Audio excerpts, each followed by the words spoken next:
Welcome to Washington, D.C. and Teach for America's 20th Anniversary Summit. Please welcome D.C.'s Ballou Senior High School Majestic Marching Knights.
Please welcome Interim Chancellor of D.C. Public Schools and Teach for America alumna, Kaya Henderson.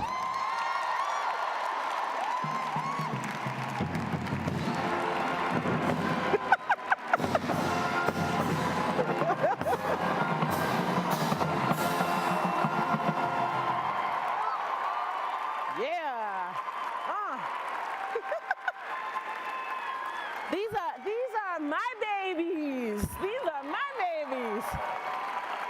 Thank you, Ballou Senior High School Marching Band. This is the new Ballou. People say we can't do it. This is how we do it. This is how we do it.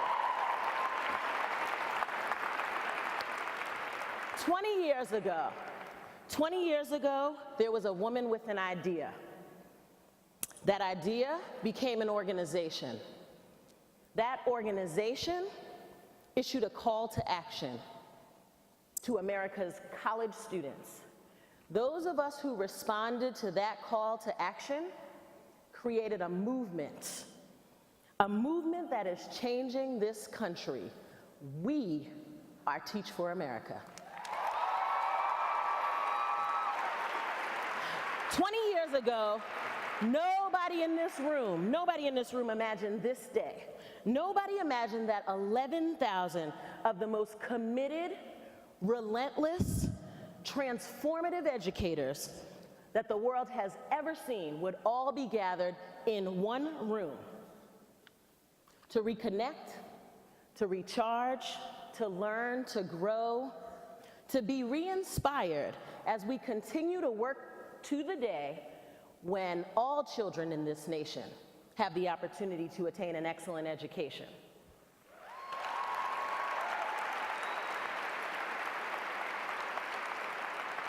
Welcome to Washington, D.C. This is my city. What a treat it is to welcome 11,000 of my closest friends to the hottest city for ed reform in this country. Where you at, D.C.? We are making history right here in the nation's capital. Our Deputy Mayor for Education is a Teach for America alum. The leadership of DC Public Schools is filled with Teach for America alums. The highest performing charters in this city are run by Teach for America alums. People writing policy, people writing laws, people running organizations, people thinking at think tanks in this city are all Teach for America alums. And 20 years from now, when we are back in this room taking up both halves of the convention center, none of us is going to be surprised when the woman sitting in the White House is a Teach for America alum. Come on.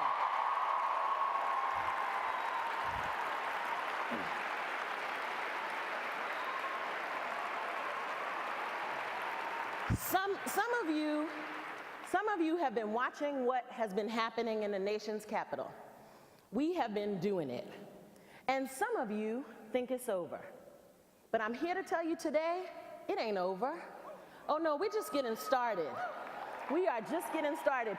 This is the revolution that we all dreamed about, and we are making it happen right here in DC. DC Public Schools is tearing it up. We went through a bloody battle to build a firm foundation so that we can provide these students with the education that they deserve. And now we have to build. Now is the time when the work really begins. If you want your chance to make history, you come work for me. Come to DC Public Schools. There are people all around this room with little buttons on just like this that say, you want a chance to make history? Come work for DC Public Schools. See them, drop off your resume. Come on. We need you. We need you in the district.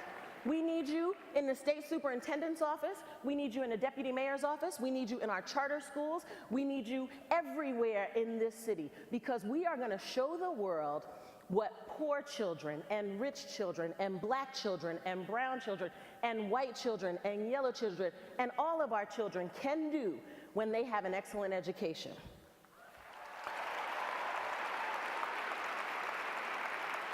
Are you fired up? Oh, wait. Hold it. I can't hear. Are you fired up? Yeah, that's what I'm talking about. Are you ready for all that this weekend has to offer? Are you ready to show the world what we can do, the true power of our movement? All right, then let's do it. Let's do it for them. Let's do it for ourselves. Let's do it for our country. We are Teach for America.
Ladies and gentlemen, CEO and founder of Teach for America, Wendy Kopp.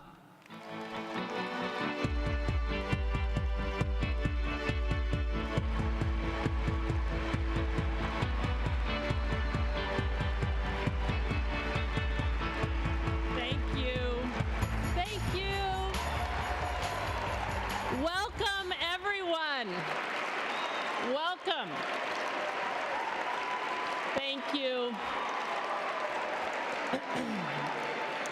So as you heard, there are nearly 11,000 of you in this room today. 51 of you are pioneering members of the first ever Charter Corps of 1990.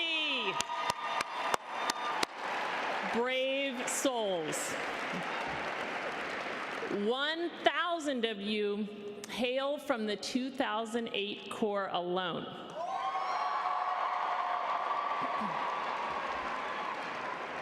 1,500 of you alumni are teachers.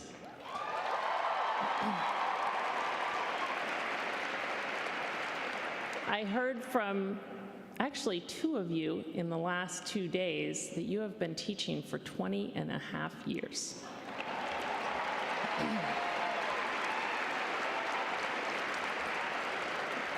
Thousands of you are working or studying in the field of education and in policy, law, medicine, media, and other fields critical to shaping our policies and our prevailing ideology.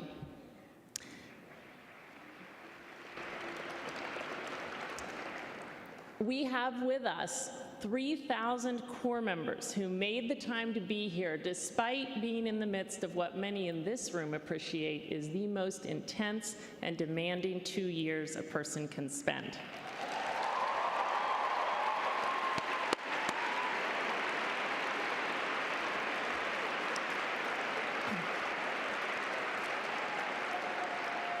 We have hundreds of national and regional board members and generous philanthropists who have helped us reach this moment. We have staff members who are not alumni but bring critical perspectives and experiences to make Teach for America stronger. Hundreds of partners and special guests are here to advance our thinking and help us fulfill our potential as a force for change. And almost 200 members of the Teach for All community are here to cheer on the folks at Teach for America and learn from our experience to inform similar efforts in countries around the world.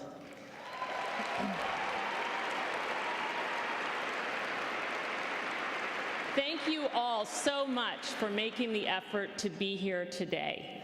The reflecting, sharing, challenging, and supporting we do on this one day can play such a catalytic role in ensuring that we do, in fact, reach the one day we are most focused on, the day when all of our nation's children have the opportunity to attain an excellent education.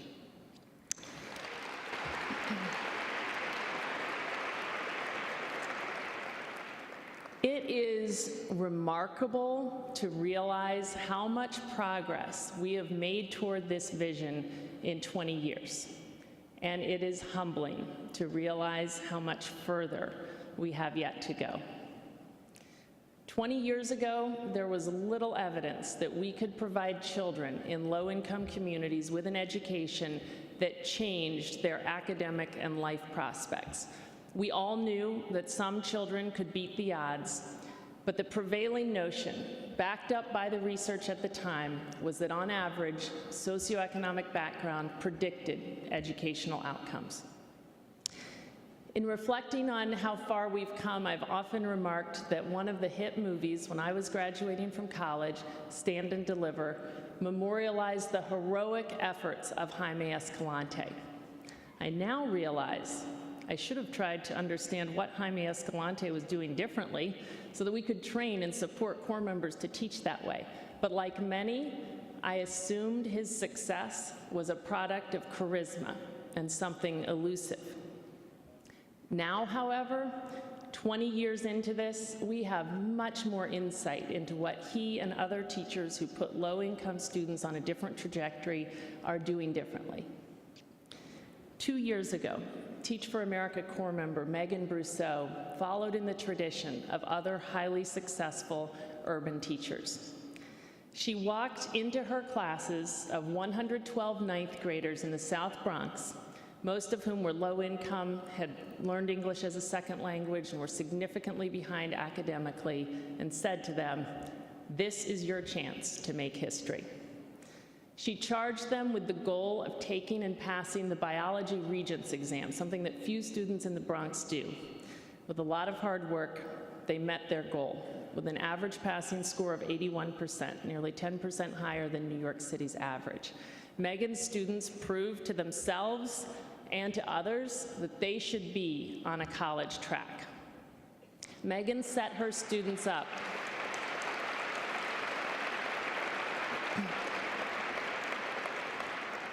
Megan set her students up to make history, first by defying the odds academically and over time by attaining an education that enables them to help shape our collective future. It is hard to do what Megan did, but we have learned that there is nothing elusive about what it takes. Megan, like Jaime Escalante and the growing number of transformational teachers who are helping put their students on a different trajectory, approached their work like the most successful of leaders. She established a vision of where her students would be at the end of the year that would make a meaningful difference in their lives. She inspired her students to own that vision and to work incredibly hard to reach it. She put forth immense energy and discipline in planning her days, reflecting, assessing, and readjusting so that she maximized her time. And ultimately, she did whatever it took to reach her goal, even when it meant calling a dozen kids to get them to come in the morning, or spending hours with them of extra time in the mornings and the afternoons of extra tutoring, or convincing almost all the kids to come to school on Saturday. Now, there are only so many Megans who can teach this way. It is incredibly hard and so difficult to sustain. Thankfully, we've also learned, though, over the last 20 years, that we can foster the impact of successful teachers and make the work more sustainable by creating what I would call transformational schools. On the theme of hit movies from 20 years ago, there was another one called Lean on Me, in which a principal supposedly transformed East Side High in Paterson, New Jersey. But he didn't. The last I looked, East Side High was number 311 out of 316 public high schools in the state of New Jersey in terms of academic outcomes. The principal restored discipline and order, and yet the educational outcomes didn't change. I don't think that movie could get made today. Because today, we know it is possible to transform not only the culture of schools, but the academic trajectory of our students. I think we can fairly say that three of you in the room today, Dave Levin, Mike Feinberg, and Chris Barbick, conceived of the principles undergirding the growing number of public charter and traditional public schools that are doing this, and that you all and hundreds of others in this room have played a crucial role in growing their impact, their number, and expanding their impact.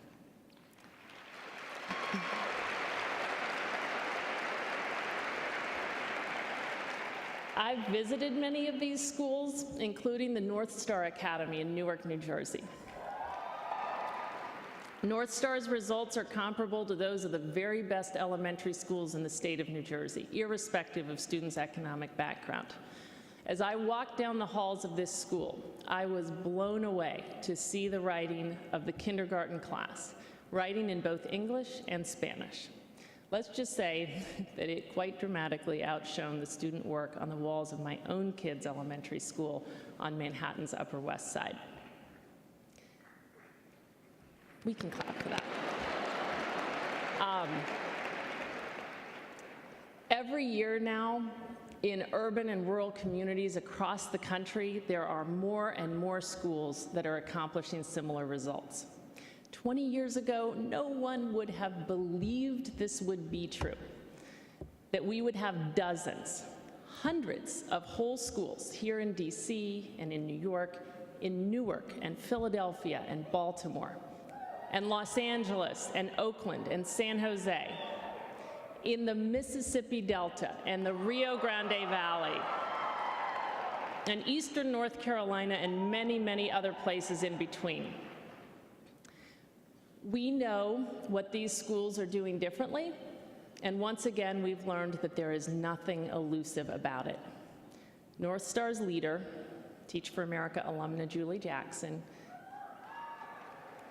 has embraced a different mandate than most of our public schools embrace. Like Megan, she aims not simply to put learning opportunities in front of students, but rather to put them on a different path than their socioeconomic background would predict. And she puts forth the same kind of extraordinary effort and uses the same strategies in reaching that goal that it takes to attain very ambitious outcomes in any endeavor. She obsesses over recruiting and developing a strong team of teachers. She builds a powerful culture to invest and align the kids and the families and the staff in the same mission. She manages aggressively, ensures continuous improvement, and again, does whatever it takes, expanding the school's time and services as necessary to meet the end goal. Today, we know something we didn't know 20 years ago. We know we can provide children facing the extra challenges of poverty with an education that is transformational. As a nation, it is of course true that we should do everything we can to reduce the challenges of poverty. And in fact, mitigating poverty is one critical way to bring us closer to our vision. But now we also know that we don't need to wait to eliminate poverty to ensure that all of our nation's children have access to the kind of education that will ultimately give them a way out of poverty.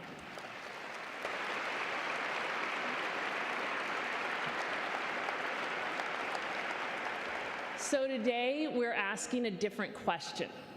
We aren't asking whether we can make a difference through education. Instead, the question is, how can we ensure that all children have access to an education that unlocks their full potential? Even to that question, we have seen amazing progress in the last few years.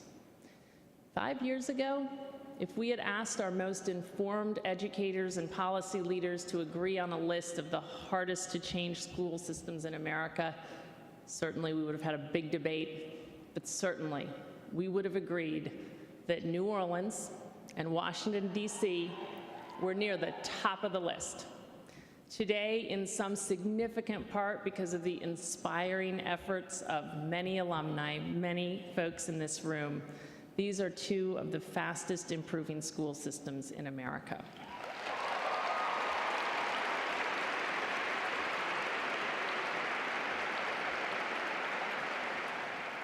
Again, the reasons for their success are not elusive.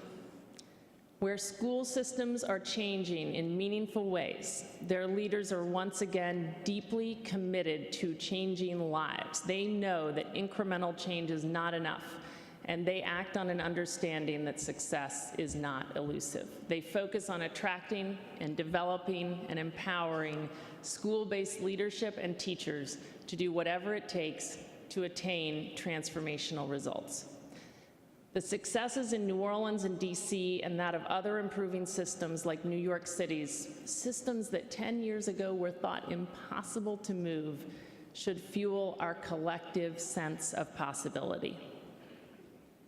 On top of all this, today we are witnessing unprecedented levels of policy change at the district, state, and federal level to act on the lessons of high-performing schools and changing school systems.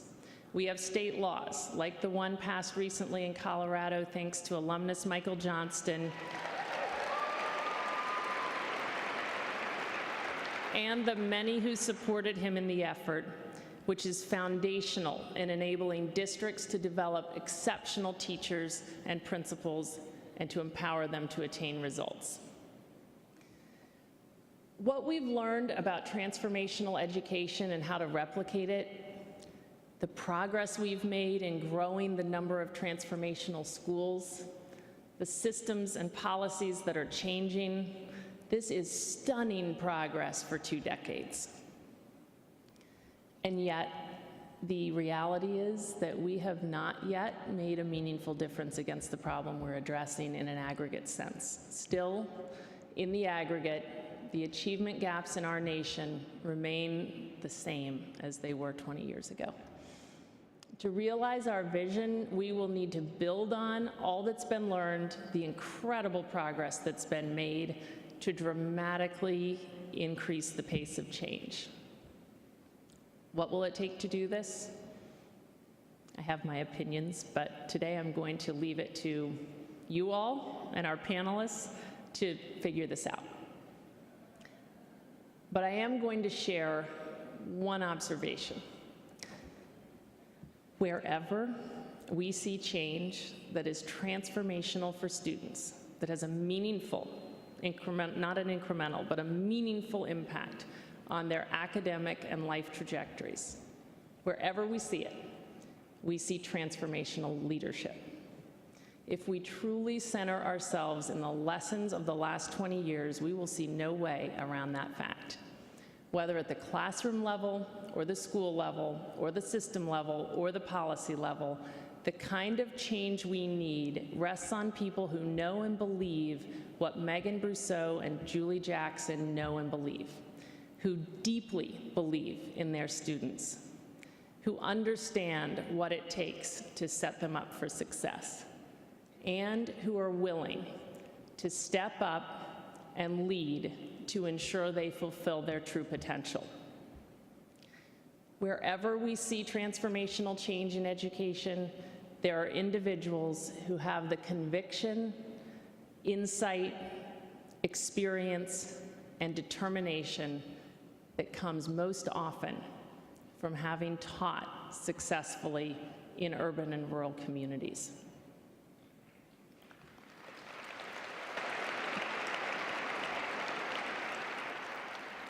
Ultimately, attaining the change we need is going to require transformational leadership at every level, inside our classrooms, at the school level, and at the system level, in our communities, in our unions, at every level of policy, and in the professional sectors that influence our policymakers. Anything less buys us incremental change at best. And in the face of a problem of the magnitude and consequences of the one we're addressing, one where whole communities put more children into prison than into college, there is only one morally acceptable option. Incremental change is not enough. We need transformational change.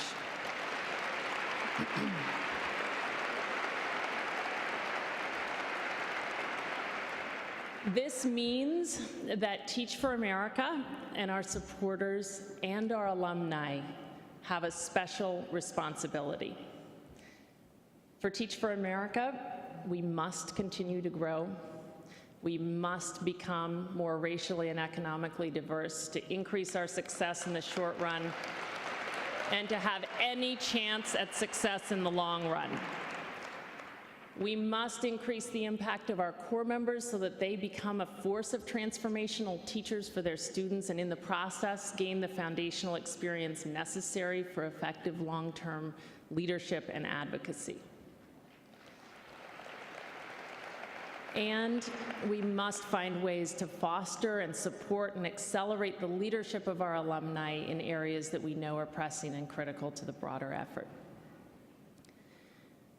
For you in this room who are alumni, or soon to be, we must depend on you to maximize the impact you personally have in moving all of us toward our shared vision. You and the other successful teachers and former teachers in our schools and communities are better equipped than anyone to take us forward.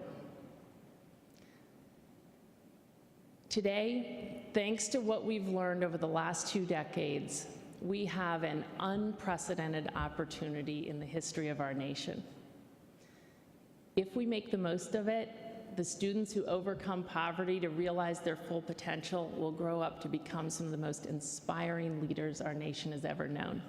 Leaders who have the strength of character that comes from succeeding in the face of extraordinary challenges, and who have the kind of education that will enable them to solve the other problems we face as a society. We can enable children in urban and rural schools to make history.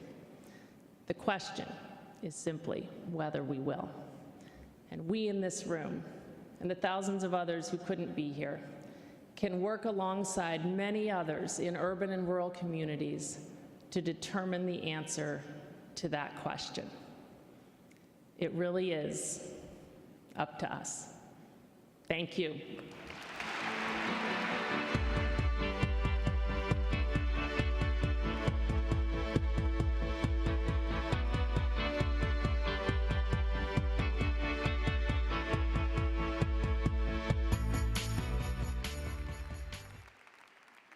Please welcome the CEO of the Aspen Institute and Chairman of Teach for America's National Board of Directors, Walter Isaacson.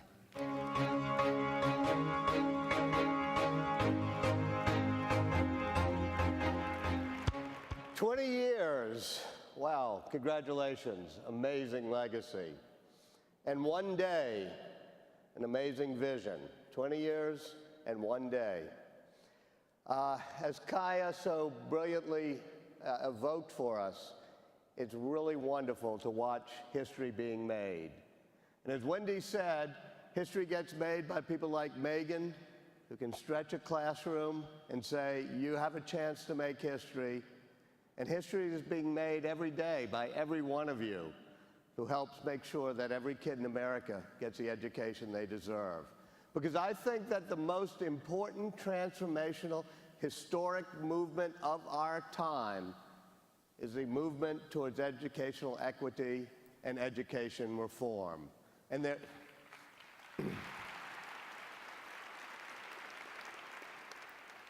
there is no single organization that has been anywhere near as important in creating this education reform movement that's sweeping the country today than Teach for America. So thank you all very much for being a part of it. We've gathered some of the most dynamic voices in education from the past decade and asked them to help frame the day for us, frame this new educational reform movement. It's a pretty intense panel, so watch out. This is going to be interesting. We hope they'll help us understand where we are in the effort to ensure educational equity, and we'll hope they'll help us understand the processes, the progress that has been made, the challenges we face, to have a deeper understanding of where we need to focus our energy. So now, let me welcome the great panelists to the stage, starting with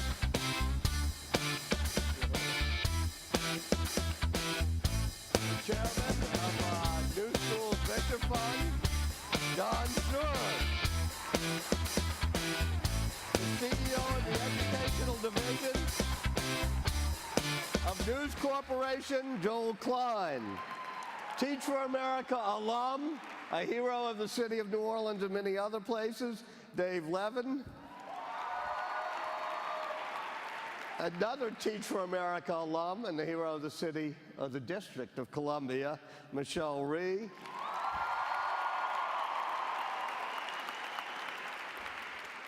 Superman. The founder and the CEO of the Harlem Children's Zone, Jeff Canada.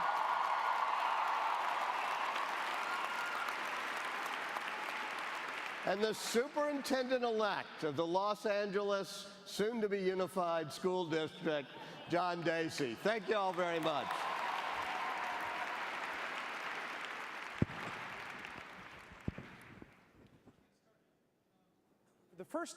The first, you may have missed this in the applause and music, but the first speaker, Joel Klein, the Chancellor of the New York Public Schools, for 9 years, has made some of the most important progress we've seen citywide. I'm going to ask a question to the 5 of you, and the framing is this. Yesterday in Egypt, a revolution happened, a transformation of the future of Egypt. Following, similar in Tunisia, led by a diverse coalition with a younger generation at the center. What happens next is unclear. But the even bigger question now for the people of Egypt, the people of Tunisia, is how to utilize and exercise the power and responsibility they have won to create a better society in Egypt, Tunisia, the Middle East, and the world. Today, we have, as Wendy Kopp has helped make possible, and you all have helped make possible, what I had called a once-in-a-generation opportunity to transform outcomes for youth, especially low-income youth in this country. My former boss, President Clinton's former education secretary, Dick Riley, 50-year public servant, corrected me. He said, no, this is a once-in-3-generation opportunity. He's never seen an opportunity this great to transform outcomes for kids. So I'd like to start with former Chancellor Joel Klein, and then we'll go down the panel for no more than 2 minutes each so we can get through a lot of questions in this panel. What makes this such an unusual and historic opportunity?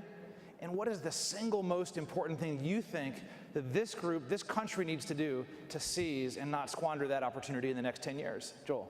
Well, thank you, John. So, first of all, I think the question is this our Egypt moment? We come together, never more impressive. 11,000 people in this room. I congratulate Wendy, my colleagues. But the real question is, will we seize the moment? Or will we, as we often do, talk to each other, feel good, go home, and think we've accomplished something important? And I challenge us to make this our Egypt moment, folks, because our country cannot wait. What's different now? Two things are different. One, unlike when I started a decade ago, we now no longer believe that poverty is destiny. We actually believe, because of the work of people inside this room and elsewhere, that we can educate kids to an entirely different level. So the excuse that we used to permeate our culture is no longer there. Second of all, everybody now understands the future of this country depends on getting entirely different educational outcomes. Whatever short-term issues we face, this is America's issue, and it's not just perceived in this room, from the president on down. And the real question, what will change it? It's quite simple. Each one of you insists that every single school out there is a school you'll send your kids to. Until you have that, then it doesn't work. Whose kids should go to the schools your kids don't go to? And I'll tell you whose kids go to those schools. They're children of color and they're children of poverty in America. So it's quite simple. How we get there depends on taking Wendy's paradigm one step further. To hell with incremental change, forget about transformational change. We need radical change in K-12 education. So, Dave Levin stands on the platform having created transformative results in the schools that he leads in New York and KIPP schools around the country. Now the question is, how does that go to big scale? Why is this such a moment of opportunity, and what is the most important this group and this nation needs to do to seize the moment? Yep. Thanks, John. And I agree with Joel. I think the opportunity is now because we know it's possible. There is no longer any doubt that transformation, revolutionary schools can exist in every single neighborhood in this country, regardless of demographics. We know it's possible. At KIPP, we've quadrupled the low-income college graduation rate in the nation. We've exceeded the national average across all demographic groups. It can no longer be doubted that great schools can be built. But the revolution will not happen without more great schools. Simply put, it will not happen without more great schools. And great schools will not exist without great principals and without great teachers. And so for the folks here, I will take Joel's request one step further. For the folks here, each and every one of us have to answer this question. What can we best do to serve the revolution? And if you out there can be a great principal, if you out there can be a great teacher, if that's what you wake up in the morning thinking about, then that's what this revolution needs for as long as you can humanly do it, because there will be no revolution without great public schools.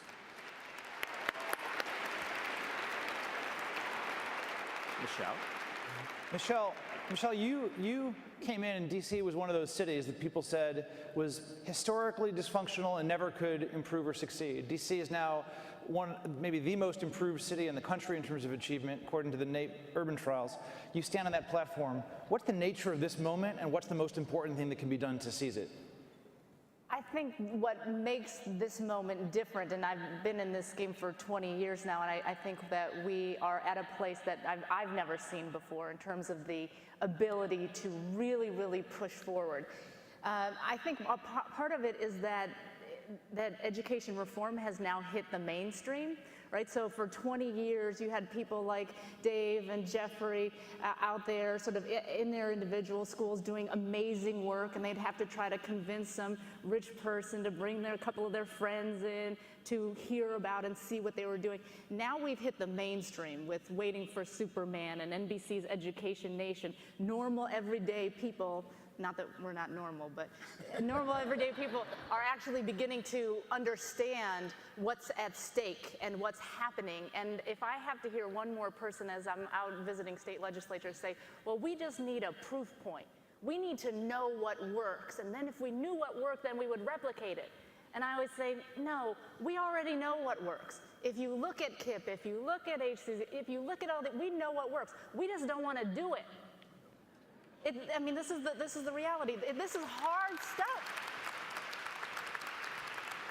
So I think the moment is now, and you know, for the 11,000 people who are in the room, we can sort of go one of two ways. We can think, okay, you know, we've got to sort of figure out how to, you know, all get together and come to agreement on how we're going to move forward and that sort of thing, which I think for 30 years has not served us particularly well.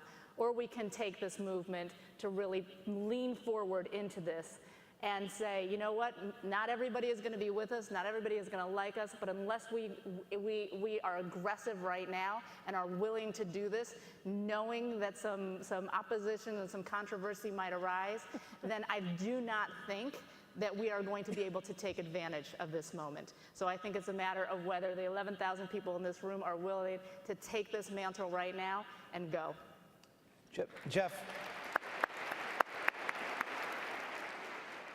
you too stand on the platform of dramatic results you've achieved for kids in the Harlem Children's Zone. By the way, I do hope you see a clear pattern here, is that the fact that these are some of the most important education reform leaders in the country is based on the fact they've all produced dramatic results in the systems and schools that they're in.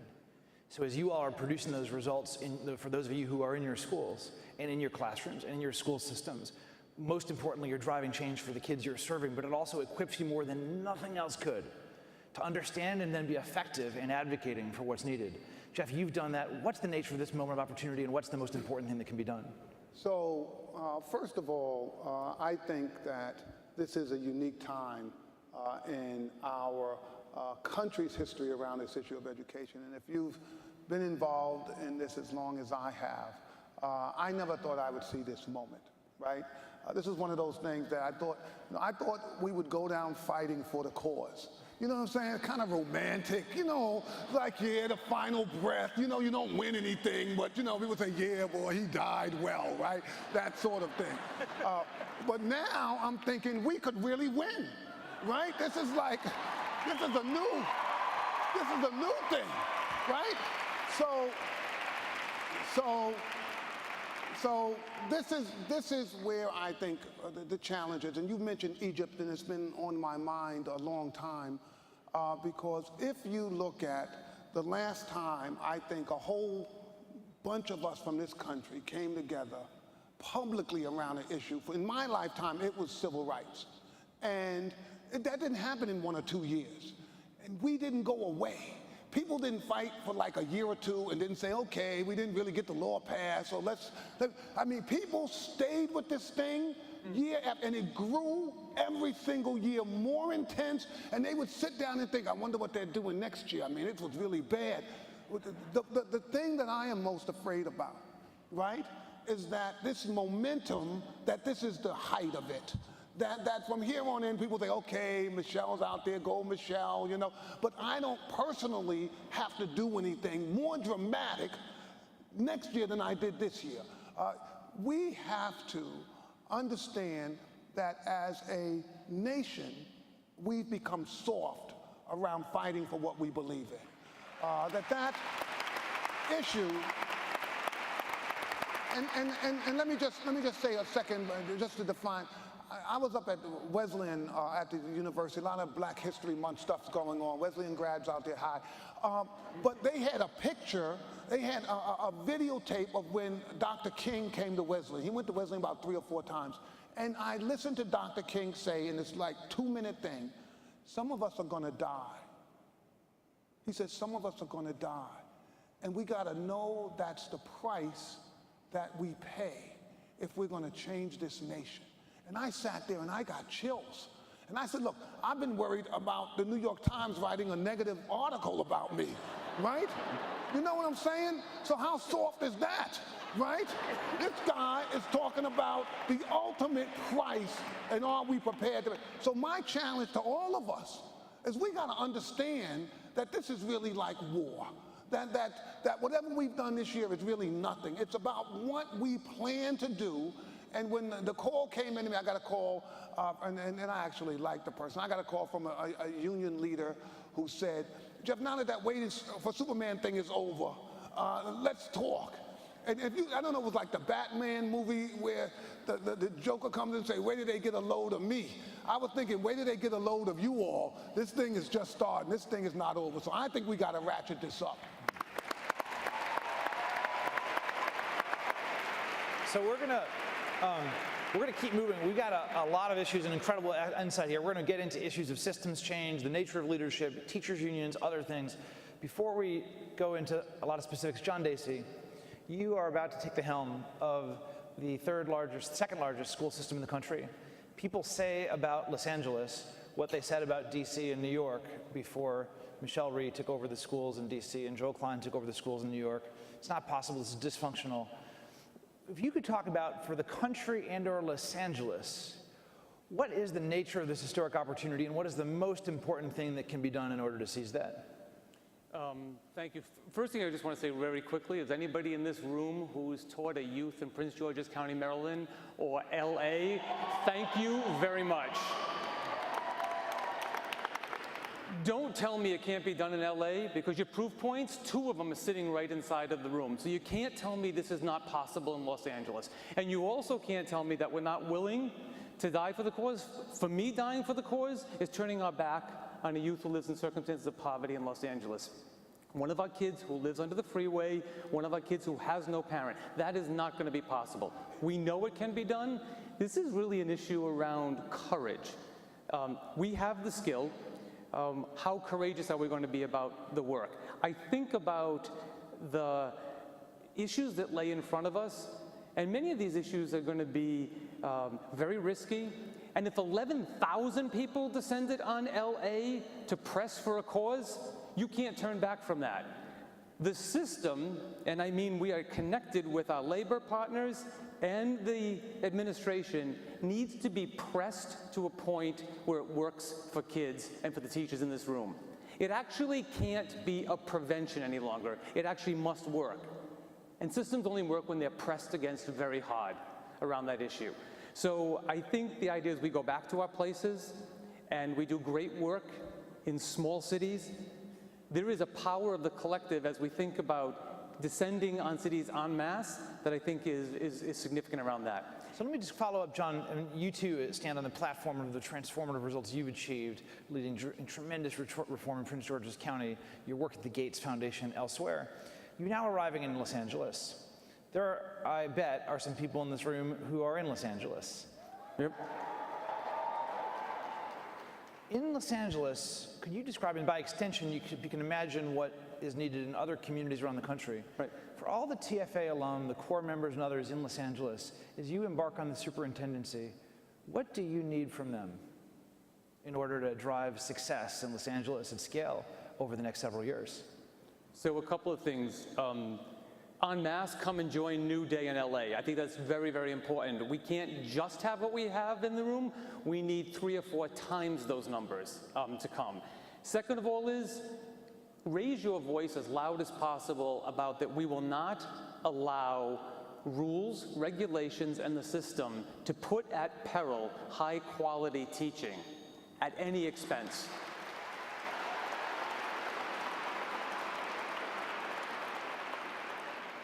And we will not stand up for, even if they're currently conventional rules that say that youth who live in circumstances of poverty get the least prepared, the poorest conditions, and the most highly mobile schools. That is not okay for adults.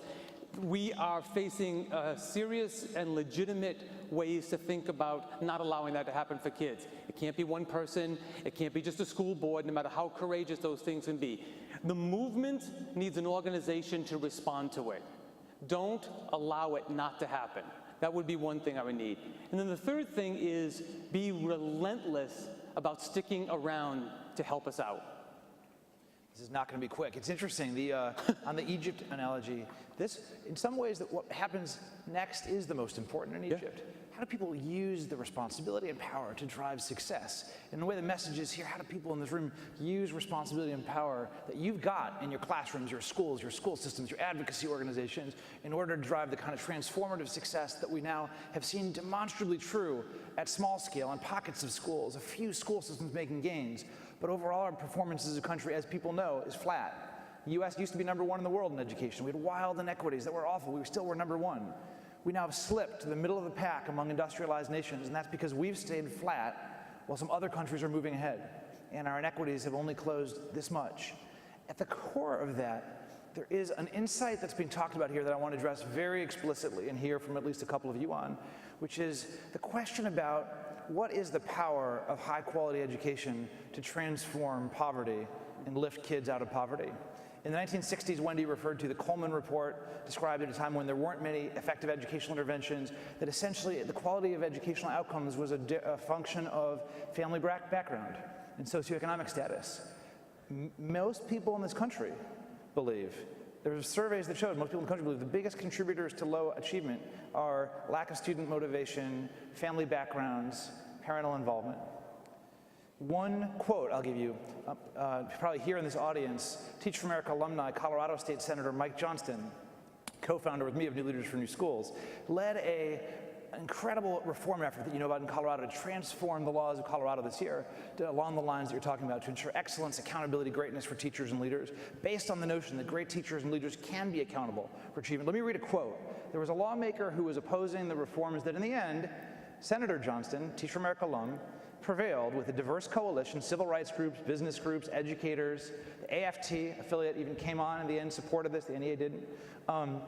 The quote from a lawmaker who's opposing this kind of a notion of excellence and accountability for educators, for low-income kids, said, and I quote, "If you were running a business baking bread and the flour came to you full of maggots and worms, you would not be able to produce a good product, would you?"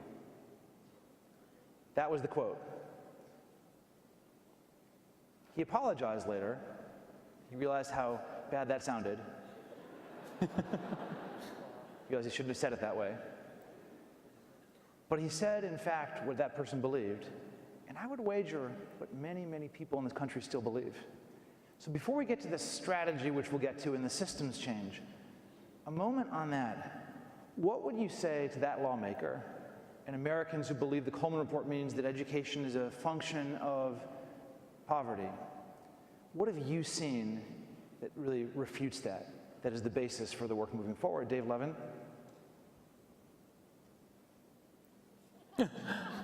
That's what we've done. I mean, it's just wrong. I mean, the fact of the matter is we have seen transformative public schools in low-income neighborhoods offer kids the opportunity to transform. It's just not true, right? What we have also learned is that 1 year is not enough. So schools have to make, there's an implicit promise when a kid comes to school that it should change their life. That promise is broken in America.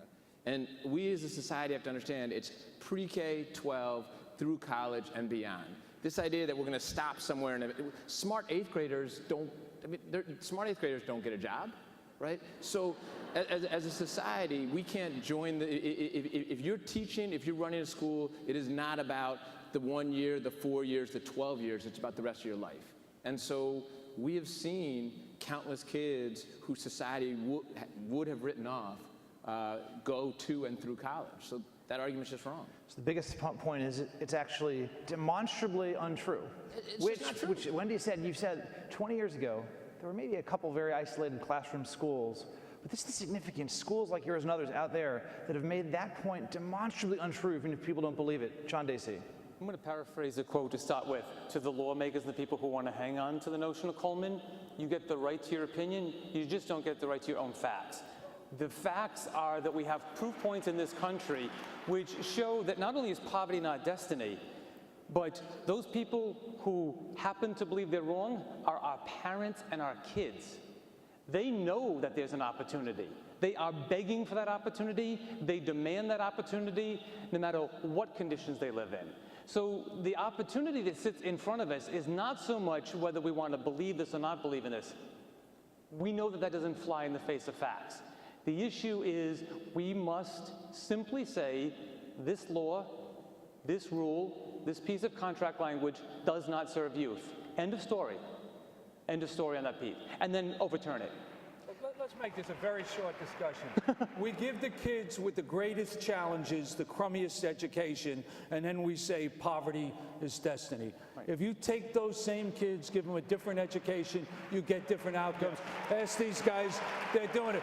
So when people say 70% of outcome is poverty, they don't hold constant the quality of the education. So if the quality of the education is no good, you know pretty much what the outcomes are going to be. And it's time for us to stop making excuses. You know, the greatest comfort when I was chancellor would have been to be able to say, there's only a little bit we can do for kids, and then say we did a little bit and declare victory.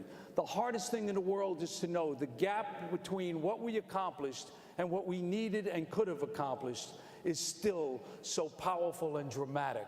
And until we own that gap, we will never close it. And as long as we say that the ingredients we get are no good, so the cake we bake won't be very good, we'll continue to fail at it. Well, one last question on this, and then we're going to move to other topics. How, because I would say that my observation is this panel in this room is perhaps unified, maybe more than anything else, about this point. That our kids in poverty demonstrably achieve at high levels when we adults get it right. And that is not shared by many people in the country. Then there'd be different strategy, tactics, and want to get into some of those, but that is a uniting conviction based in fact. How important is it? This is not a leading question, I mean, there may be different views on this. How important is it to drive success in this country, in Los Angeles specifically, for example, to change parents, educators, the public's conception of that fact in order to drive change of scale? There may be a theory, you know what, that's not going to be something that changes first, so we got to win and prevail despite that. Or you might say it's crucial.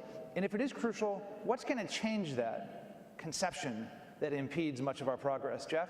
Well, look, I couldn't agree more with what David and what Joel have said about this issue. There is a fundamental belief, and by the way, the 11,000 people in this room may believe that, but I would not say that the average American is prepared to believe that you can get high achieving results from young people who come from very challenged family backgrounds. And you get this sense that we shouldn't necessarily worry if those kids aren't doing well, because we understand why, right? There's a science that actually has been developed. I used to study it in school about why these kids can't learn. I mean, we had people with lots of PhDs proving that every day, and of course then the results proved them out, right? They say, well, you know, look, these kids don't learn, and here are the reasons they don't learn. I think those of us who are in the business of disproving that issue are saying a different thing to America. We're saying in America that we reject the fact that as professional educators, that we discriminate against kids based on who their parents are or where they live or what the environments are around them. I'm an educator. I am educated. I am paid to educate a child, whether that mother is deeply engaged or that mother is not. And when we accept this as professionals, then you have to educate everybody.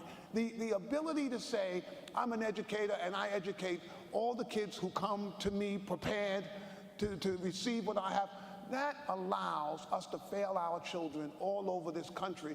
And you will find that this is a big lift we're going to have to do in America. And I think the thing that people are the maddest about for all of us up here is that we are saying that I don't care what the environment of that child is. I don't care if it's gangs, I don't care if it's drugs, I don't care if they're single parents, I don't care whether the parents don't speak English, I don't care if the parents don't even like their kid. When that kid comes to me, that kid's going to get an education because that's what I'm paid for. Michelle. So one of the things that I've found interesting over the last just even 6 months is the fact that in this country there's this sort of overwhelming sentiment that the reason why poor minority kids who are living in the inner city aren't doing better educationally is because of their parents, right? Their parents aren't involved, their parents aren't invested. In the last few weeks alone, we have seen, through Waiting for Superman, you saw thousands of parents, poor inner city parents, who were waiting in a lottery to get their kids, willing to travel 2 hours a day on the train to get their kid into a decent school, right? You have a group of parents in Compton who decided to pull the California parent trigger and organize themselves to demand that the school was turned around. And you have a mother in Akron who decided that she was going to falsify documents to send her kids to a better school. Oh, wait a second. How have each of those groups of parents been treated? We tell the first group, tough luck. We don't have enough space for your children. We tell this group they were harassed, they were intimidated, they were threatened with deportation, and now they're being told, oh wait, we didn't like the way you were being involved, so we're going to change that rule. And we throw this lady in jail. So how do we expect as a system, more parents to get involved when the parents who are willing to get involved basically are told, we actually don't want your involvement? I think all of those cases basically show that it's not really, some parents are involved, some parents aren't involved. We can't put all of the blame on one thing or the other. The bottom line is we have to think, we have to sort of change the perception.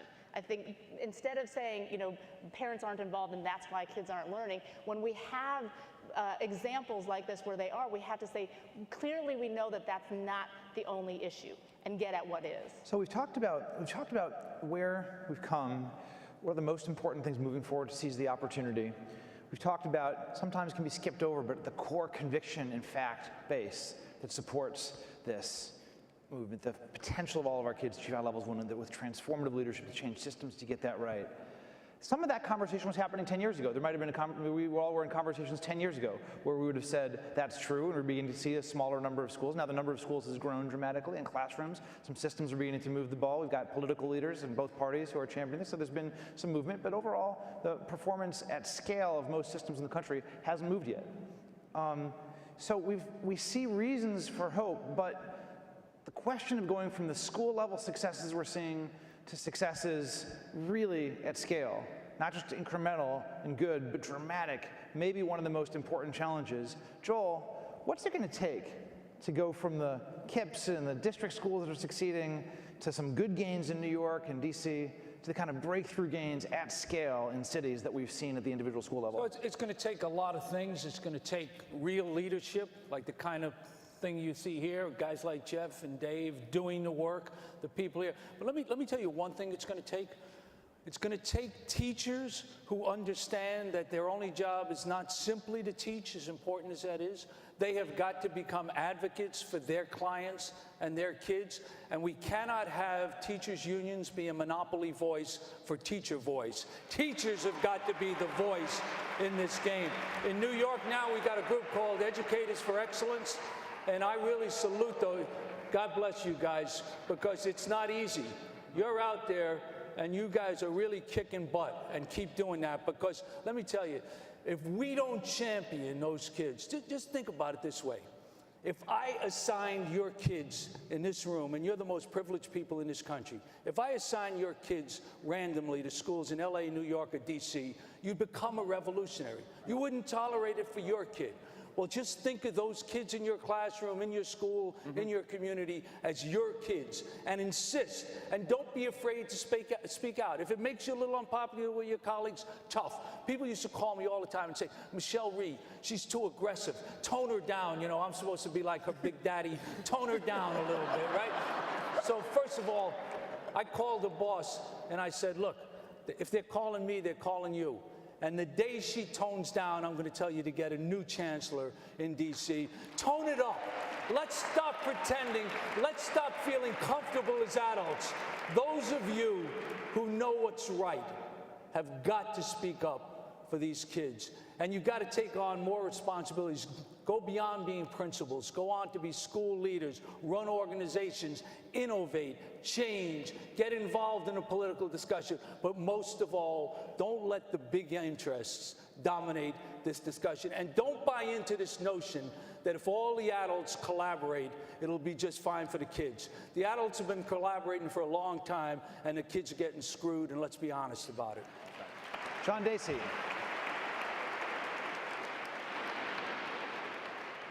Completely agree with my colleague. I also want to point this very similar situation in Los Angeles. So inside of our union, we're watching New TLA, which is a group of teachers who are beginning to say the union actually needs to work for me in order to do my job for youth.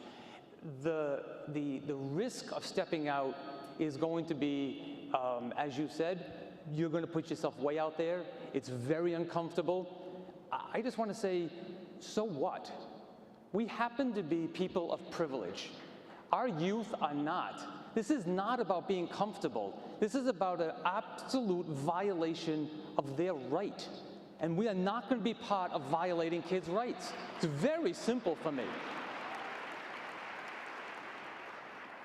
It's not just being able to have one or two stand up. It is really the power of the collective. And we can look at what's happened in the last 3 weeks in Tunisia, and we can look at it in Egypt. It was the power of the collective of Young Voice that rapidly transformed an entire country. How could we not rapidly transform just a school system? I think that can be happening. I actually think a major key to that sits in this room. John, a follow-up for you, and then we're going to go into much that I'd love to hear from many panelists on this. There is a significant difference in perspective, I would say, even among people who are united around the conviction about our kids' potential and kind of the accountability that we've not demanded of ourselves and our systems for results, about the place of teacher unions. And what is kind of the place of teacher unions in this reform effort, and what for the leaders who are trying to drive transformative change, whether it's teachers, school leaders, school superintendents, people in unions trying to drive change, political leaders, what's the right approach, do you believe, to seeing and working with, or not, our teachers' unions in this country, John? So I've only worked in places with teachers' unions and labor, and I think people have a very clear opinion of me that is very true. I have a deep respect for labor, both historically in my own life, my family life, and work. What I believe, however, is that the issue of how you work with unions has to be getting them to be courageous about what they want to talk about in the parking lot, or what they might want to talk about after you leave the negotiating room, to be able to say when it matters. And this kind of whisper understanding that we have problems, but we need time to solve them, there's no place for that anymore. There simply is no place for that anymore. If labor leader presidents chose any one of our contracts, that is dismissal at will, that I think, rather than running for office and having to actually get the masses to agree to nothing, I think that actually is going to possibly flip the notion around this. And then second of all is the membership speaks through one voice. That's just crazy. The membership's voice is not being heard. I'm tired actually of going to schools and people telling me this is what I need, and I'm not being heard. Sure, you can be heard. You can be heard in many, many ways. Getting that voice present around the people who are actually working side by side with youth is an enormous piece. And second of all is you all vote. You vote for your board, you vote for your House of Representatives, and you vote for your school board. That's a piece of power you need to exercise. Michelle, on the teacher union question, some people would say that Michelle Rhee has the right approach substantively, but has made the wrong tactical step by demonizing teachers' unions, and that diminishes support for the kind of reforms that are needed. What's your perspective on that?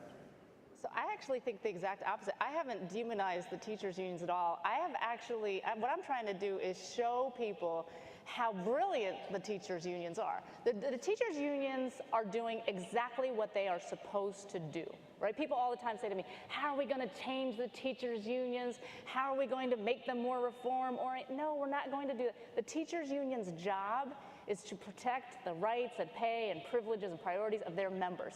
They are doing that. And how do they do that? They have millions of dollars and millions of people, and they use those dollars and those people to get the politicians that they want elected and the laws that they want passed and the laws that they don't want blocked. They have a game plan. They are strategic. They are mobilized. They're doing exactly what they are supposed to do.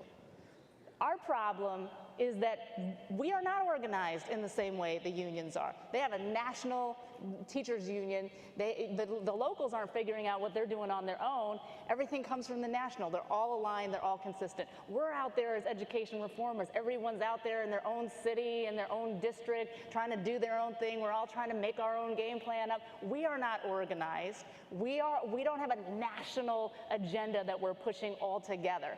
And so we actually need to take a page from their playbook.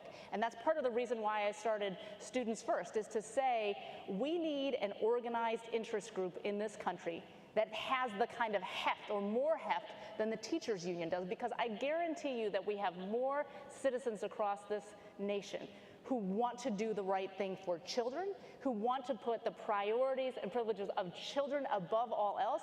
If we just get ourselves organized and get the politicians that we want elected and get the laws that we want passed, I am telling you, we could have a hugely transformational impact on this country. The matter is just how do we bring people together? And that's what we're hoping to do through Students First. So can I just jump in on this issue?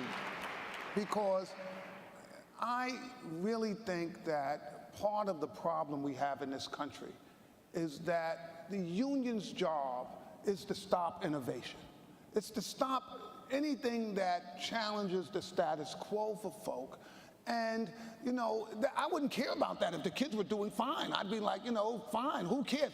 When kids are failing, and you do exactly the same thing for 50 years, even though the results every year is that the kids fail. So you just imagine in your job, you were terrible at your job, right? And you do exactly the same job next year by law. You can't do anything different, right? And then the kids fail, and then that goes over your whole career. You have to realize, people, this has been going on for, I'm 59, this has been going on 50 years. People have spent their whole career failing kids, and that has been the law. You may not change the school day. You may not change the school year. You can't pay people for being great. When the message to young people is no matter how good you are, you will make as much as the worst person in that school, I think we got a problem. That is a basic problem, right? So, and people think I'm anti-union. I'm not anti-union. That has nothing, this is not about being anti-union. It's saying if you have a history of blocking any kind of innovative reform, anything, then you're the problem, and you got to get out of the way of the problem. Michelle's right, that's their job, but our job has to be to say to them, you can't get away with that when it comes to kids anymore. So we've got only a few minutes left. Quick thoughts on this question before we come to a final question. Quick thoughts from Joel and John. So look, we got to talk about what we need to do, because they're doing what they're doing just fine, and we got to do something different. 3 key things that'll change this. First of all, we have got to professionalize teaching and make it the most respected, revered profession in this country. We cannot, as Tim Daly and the New Teacher Project, we treat teachers like widgets, and that isn't going to work. Last in, first out is such a shame. You can't say it with a straight face. You think our kids can tolerate a system built on seniority, not on excellence. And every one of us should commit ourselves that excellence in teaching is the hallmark in this country, not seniority in teaching. Second big idea, you want to talk about innovation? Stop these monopoly providers. Monopoly providers don't innovate. If you get the same number of kids, whether your school is good or bad, you have no incentive to make it better. What drives me nuts, people who try to wrap charter schools. I've got 40,000 parents on waiting lists in New York City for charter schools. The arrogance of others to tell those parents that they shouldn't be on that waiting list and we shouldn't give them more of what they want. We insist on choice for our children. Other people should have choice for theirs. If you didn't have a guaranteed customer base, you would have to earn the children who come to your school. And when you do, you will then earn the outcomes that you get. And the third thing is, let's start to innovate. We have a 19th century delivery model, and we keep doing the same old, same old. What Jeff said, we do the same thing every year, hope to get a little more money to do it, get the same damn outcomes, and we don't want to change. How can we continue on that path? John Dacey, where do you...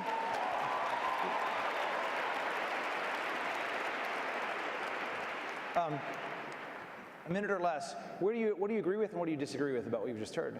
I strongly agree with the comment that wishing and hoping for something better is not a strategy. It simply is not a strategy. I think we intend to think through this strategy issue very differently. We have just traditionally said, well, let's negotiate. That could work. Negotiation has a place. But for us, it's going to be a 4-point strategy around the rights of youth and adults. We're going to negotiate, we're going to regulate through policy, we're going to legislate, and we're going to litigate. And the 4 points of this are that none of the traditional tactics alone have moved us where we're going to be. So when we have true violation, we're not going to hope for it to get better. We're going to go to the courts. When we believe that there are laws that are fundamentally blocking our opportunity, we are going to go to the Capitol. And traditionally, we've let others do that for us, not any longer. Not when it's our responsibility for kids, and we're going to demand others stand up around that strategy.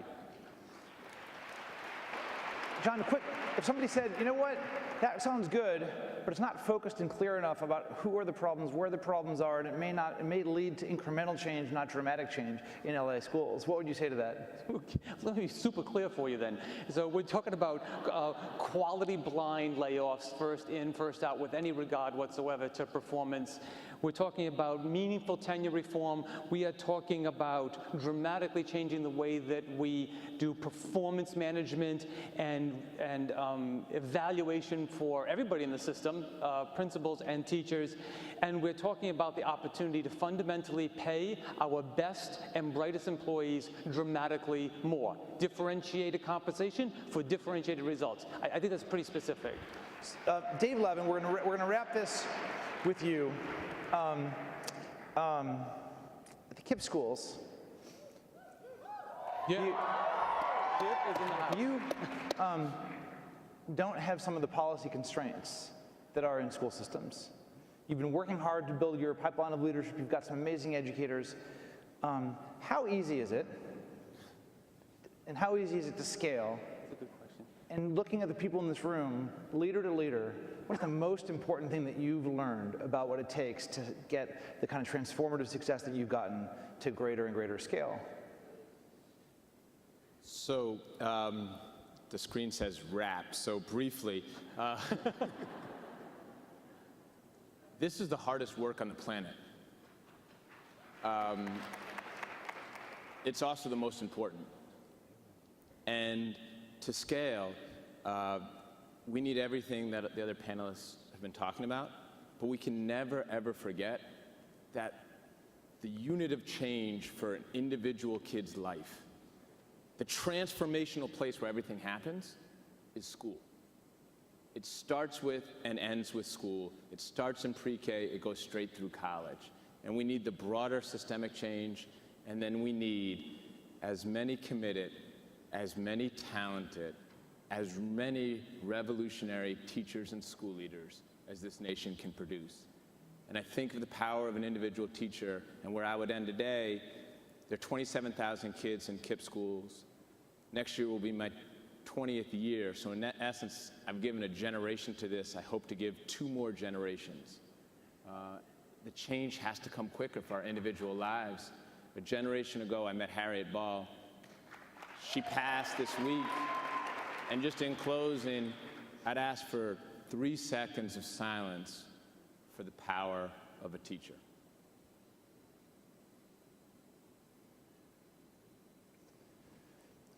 So with that, the most powerful message that I've heard for this room, one, who is up here has actually been totally driven by who has gotten transformative and dramatic results. Your power to get dramatic results, equipping you to get results at greater scale, advocacy, political policy change, education change, may be the most single greatest thing you have in your power in order to use your power well for systems change, for political advocacy, for everything. And the second thing I've heard from this is stick with it. This is not going to go in a year. This is going to take a generation, not a year.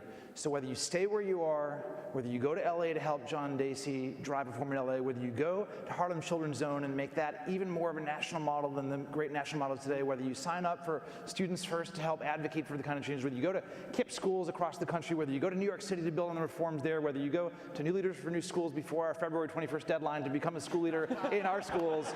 The point is, whether you go to any of our places or where you are, stick with this, and in 10 years, the changes that have happened in the past decade will seem small compared to the seismic changes that are possible. But if you don't stick with it, the change will not happen. We've got the final comment before we close from Jeff Canada. Thank you. I was worried that I wouldn't get this final comment because this is what I heard. And I've always heard this for Teach for America. The smartest people, right, in their graduating classes from the best colleges in the country, which I accept. What I want to know is, were you all nice people? And this is why. There's 10, 11,000 people. Each one of you must have 10 friends. So to me, that's 100,000 people. We need you to be the army. We can do house parties around waiting for Superman, radicalize America. You've got your own people here that need your support. I will be disappointed if Michelle doesn't tell me I got 100,000 new, I don't care if it's $1, I don't care if it's $1, that there's an army of people out there prepared to work, not talk. Get 10 people, support Kip, support Michelle, let's get this revolution on. So let's, we're all going to sit here for a moment as Elisa De La Nueva comes up to speak. But before we do that, let's give a huge hand to this remarkable panel of leaders.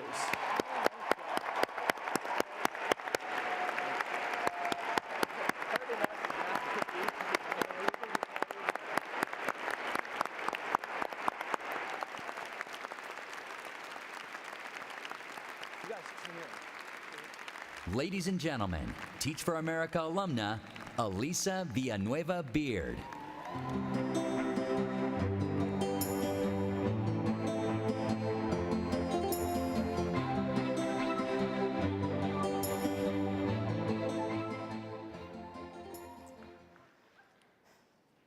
I'm a 1998 Phoenix alumna. Recently, I have been reflecting on history, my own, my students, and our nation's. I grew up in the beautiful and culturally rich community of the Rio Grande Valley in South Texas. I happened to be born to the hardest working self-made woman you'll ever meet, and a father who was himself a first-generation college graduate. With only an 8th grade formal education from Mexico, my mother knew doing well in school was the key to her kids' life choices. Despite the subpar K-12 schools in my community, she and my father made sure I attended a great liberal arts college in Indiana, and my siblings went to college too. Unfortunately, many of my peers found themselves not having many choices. They didn't draw the hand I drew. Their lack of choices ultimately meant they didn't reach their potential. And that's a loss to their families, my community, and our country. Now I am a mother, responsible for ensuring my own kids have a chance for a great education. And I am blessed because my husband and I have more choices than the families I grew up with and the kids who I taught.